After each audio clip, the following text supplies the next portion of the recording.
আসসালামু আলাইকুম আপুরা, আপনাদের প্রশ্ন ছিল যে অয়েলি অ্যাকনি প্রন সেন্সিটিভ স্কিনে ক্লিনজিং অয়েল ইউজ করা যাবে কি না। উত্তরটা হলো হ্যাঁ আপু, অয়েলি অ্যাকনি প্রন সেন্সিটিভ স্কিনে ক্লিনজিং অয়েল ইউজ করা যাবে এবং এটা স্যুটও করবে।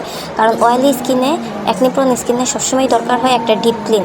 বিশেষ করে এভরিডে নাইটে আমরা যদি একটা ডিপ ক্লিন করার পরে নাইট টাইম স্কিন কেয়ারটা করি, তাহলে সেটা সকাল পর্যন্ত বেস্টভাবে আমাদের স্কিনে কাজ করতে পারে।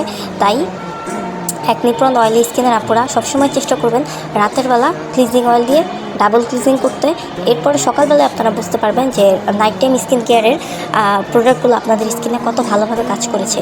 আর সেন্সিটিভ স্কিনের আপুদেরকে বলবো, আপনারা শুরুতেই কোরিয়ান কোনো ক্লিনজিং অয়েল ইউজ না করে আপনারা সিম্পলের ক্লিনজিং অয়েলটা আগে ইউজ করবেন। এটা অবশ্যই আপনাদের ফেসে স্যুট করবে। আর কোরিয়ান ক্লিনজিং অয়েলগুলো অনেক আপুদের ফেসে স্যুট করে, অনেক আপুদের ফেসে স্যুট করে না। তাই আপনারা অবশ্যই কোরিয়ান ক্লিনজিং অয়েলগুলো আগে ট্রাই না করে এটা ট্রাই করবেন।